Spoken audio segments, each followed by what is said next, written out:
Good morning and जय हिंद बच्चों मैं अजय कुमार वाराणसी उत्तर प्रदेश से आपके अपने चैनल नव शिक्षण पे स्वागत करता हूँ। बच्चों आपको पता है मैं आपको इस समय क्रॉप प्रोडक्शन एंड मैनेजमेंट पढ़ा रहा हूँ, यानी कि फसल उत्पादन और प्रबंध।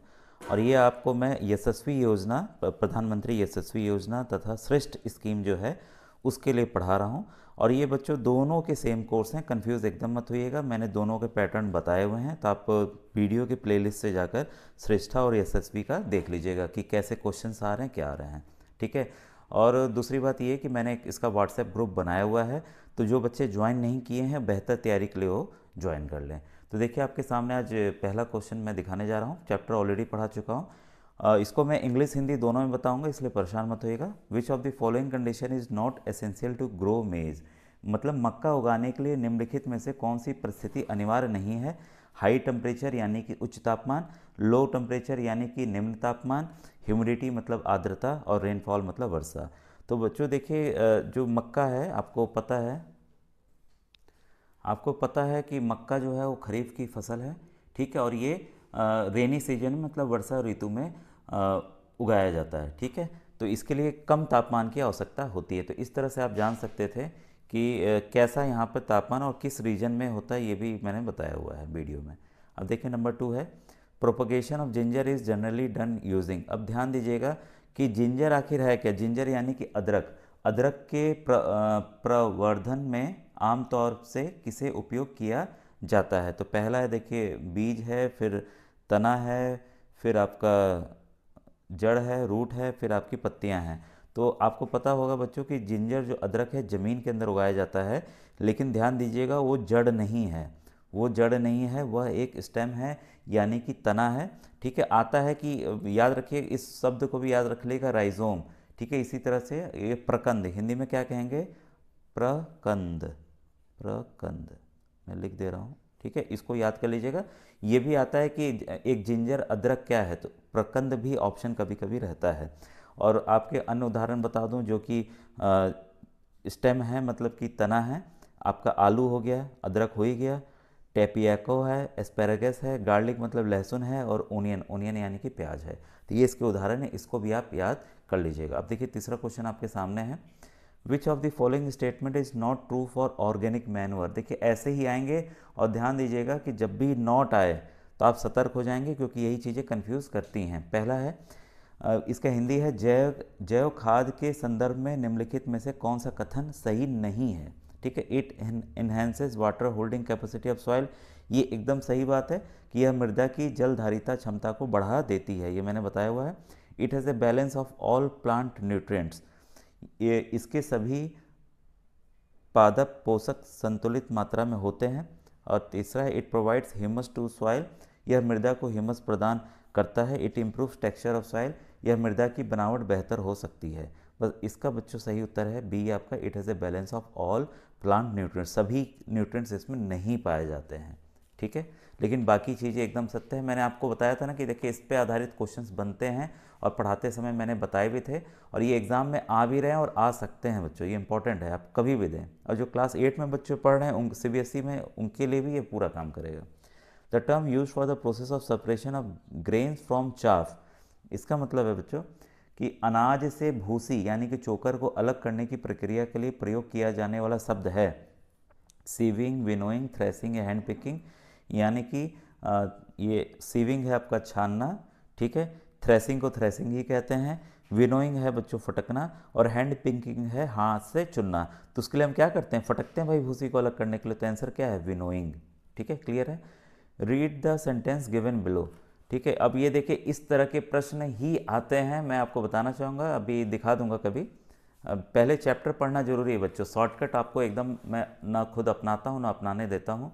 तो अगर इसी तरह के ऑप्शंस आते हैं, 4 दे देंगे, पूछेंगे पहला सही है, दूसरा सही है, पहला दूसरा तीसरा सही है, या ऐसे सही है, तो इसको ध्यान से यही पढ़ते हैं। Seeds require moisture for germination, पहला है बीजों के अंकुरण के लिए आर्द्रता की आवश्यकता होती है। दूसरा है plant can absorb nutrient mostly in dissolve form, पौधे पोषकों का अवशोषण अधिकांशतः घुली हुई व्यवस्था में करते हैं।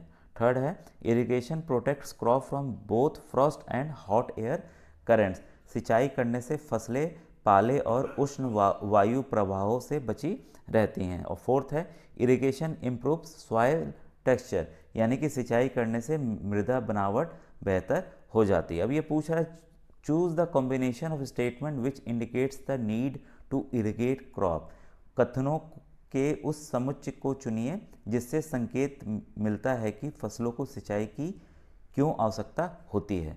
तो बच्चों देखिए, मैंने इसमें 2 पॉइंट्स आपको हमेशा समझाएं पढ़ाते समय कि एक तो सीड को आपको पता है बीज को अंकुरित होने के लिए मॉइस्चर की आवश्यकता होती है, एकदम सही है पहला ऑप्शन। दूसरा ऑप्शन जो है plant can absorb nutrient mostly in dissolve form, जब मैंने बताया था उसमें कि इसके सहायता से पानी न्यूट्रिएंट जो हैं वो पानी की सहायता से ही अधिकांशतः घुली हुई अवस्था में अवशोषित होते हैं। तो पहला और दूसरा ऑप्शन सही है, तीसरा और चौथा ऑप्शन बच्चों गलत है। तो अगर आप देखें, अगर चैप्टर नहीं पढ़ेंगे, ठीक है, तो इस तरह के प्रश्न एकदम आपको समझ में आने वाले नहीं, आपको हमेशा कन्फ्यूजन, अरे कहीं ये भी तो नहीं सही है, ये भी तो नहीं सही है, क्योंकि आपने पढ़ाई नहीं पाठ, इसलिए मैंने पाठ पढ़ाया। और ध्यान दीजिएगा एनसीईआरटी के जो मैंने चीज़ें पढ़ाई हैं वही हूबहू वैसे ही प्रश्न आने वाले हैं बच्चों, ठीक है। अब देखिए क्वेश्चन नंबर 6 आपके सामने है, which of the following tools would be a farmer use to remove weeds from the field. बच्चों ये देखिए, भले इसमें निशान लगा हुआ है, समय नुकसान ना हो और कभी कभी पढ़ने में या कुछ करने में गलती भी हो जाती है, इसलिए मैंने निशान ऑलरेडी आंसर पे लगाया हुआ है, ठीक है। लेकिन आप यहाँ प्रश्नों को समझते चलिएगा, ठीक है। Which of the following tool would a farmer use to remove weeds from the field, इसका मतलब है खेत में से खरपतवार निकालने के लिए किसान निम्नलिखित में से कौन सा औजार उपयोग करता है। पहला है हो मतलब कि फावड़ा, ठीक है। आपका बी है प्लॉ, प्लॉ यानी कि हल। आपका सी है एक्स यानी कि कुल्हाड़ी, और डी है आपका कल्टीवेटर, ठीक है। तो इसमें हम किसका इस्तेमाल करते हैं, हो का इस्तेमाल। हमने पढ़ा था कि फावड़ा का इस्तेमाल इसमें किया जाता है, बाकी का काम अलग अलग है। कुछ प्रश्न और बचे हैं बस बच्चों, देखिए क्वेश्चन नंबर 7 है आपके सामने, which of the following is not true for fertilisers. एकदम सतर्क हो जाइए, नोट लग गया तो परीक्षा में ऐसे ही कीजिएगा। उर्वरकों के संबंध में कौन सी बात सही नहीं है। दे इंक्रीज द यील्ड, वे उपज बढ़ा देते हैं। देयर एक्सेसिव, ये एकदम सही है। Their excessive use disturb the balance of nutrient in soil, इसके अत्यधिक प्रयोग करने से मृदा में पोषकों का संतुलन बिगड़ जाता है, ये एकदम सही बात है। They are generally used in small quantity, आमतौर पे यह कम मात्रा में उपयोग किए जाते हैं, एकदम ये सही बात है। और आपका प्रश्न 8 है, ये डी है, दे आर इन्वायरमेंटल फ्रेंडली, ये पर्यावरण हितैषी होते हैं, तो यही बच्चों गलत है, इसका ऑप्शन डी इसलिए सही है, ठीक है, आपको दिख रहा होगा। अब देखिए क्वेश्चन नंबर 8 है, given below are statements about the harmful effects of weeds on crop plants, फसल पर खरपतवारों के दुष्प्रभावों के बारे में नीचे कुछ कथन दिए गए हैं। तो आइए कथनों को पढ़ें, और इसी तरह के जिसमें ये इस तरह के ऑप्शन आ रहे हैं बच्चों, यही जान लीजिए यही इसी तरह के प्रश्न आने वाले हैं आपके एग्जाम में, एकदम 100%। दे इंटरफेयर इन हार्वेस्टिंग, इसका मतलब वे फसल कटाई शस्य कर्तन में व्यवधान डालते हैं। They help crop plants to grow healthily, वे फसल की स्वस्थ वृद्धि में सहायता करते हैं। They compete with crop plants for water nutrient space and light, वे फसल के पौधों के साथ जल, पोषकों, स्थान और प्रकाश के लिए प्रतिस्पर्धा करते हैं। ये देखिए चारों पॉइंट मैंने अलग से आपको नोट करने के लिए कहा भी था। दे इफेक्ट प्लांट ग्रोथ, वे पौधों की वृद्धि पर प्रभाव डालते हैं। तो इसमें बच्चों देखिए कथन पहला, तीसरा और चौथा सही है, ये मैंने ये बताया हुआ है, ठीक है। दूसरा वाला जो है वो गलत है, ठीक है। अब देखिए question number 9, the process of loosening and turning of soil is called, देखिए डायरेक्ट डेफिनेशन से है, मृदा को ढीला करने और उलट पुलट करने की प्रक्रिया क्या कहलाती है। तो बच्चों ये देखिए इरिगेशन मैन्योरिंग है, तो इसका ऑप्शन आपको दिख रहा है टीलिंग एंड प्लॉइंग, यानी कि जुताई और हल चलाना, ठीक है, इससे ही मिट्टी नरम होती है। अब देखिए 10वां है, the monsoon season in our country is during the month, ये बच्चों देखिए मानसून का पीरियड आपको पता है जून से सितंबर होता है, तो इसमें हिंदी बस कुछ नहीं, मानसून का मौसम कब आता है, तो आपको जून से सितंबर के मध्य आता है। अब देखिए ये है 11th, the system of irrigation where in water is supplied by drop near the roots of plant is called, direct definition है, सिंचाई के उस तरीके को क्या कहते हैं जिसमें पानी को पौधों की जड़ों के समीप बूंद बूंद कर डाला जाता है, तो ये है बच्चों ड्रिप इरिगेशन, ठीक है, हिंदी में भी इसको ड्रिप विधि कहेंगे। ठीक है। अब ये देखिए एक इम्पॉर्टेंट है, अब एमसीक्यू बच्चों ख़त्म हो गए हैं, ठीक है। ये इम्पॉर्टेंट है, देखिए ये एमसीक्यू, क्योंकि इस तरह के भी प्रश्न आ रहे हैं, ठीक है, इस तरह के प्रश्न आ रहे हैं, इसको देखिए।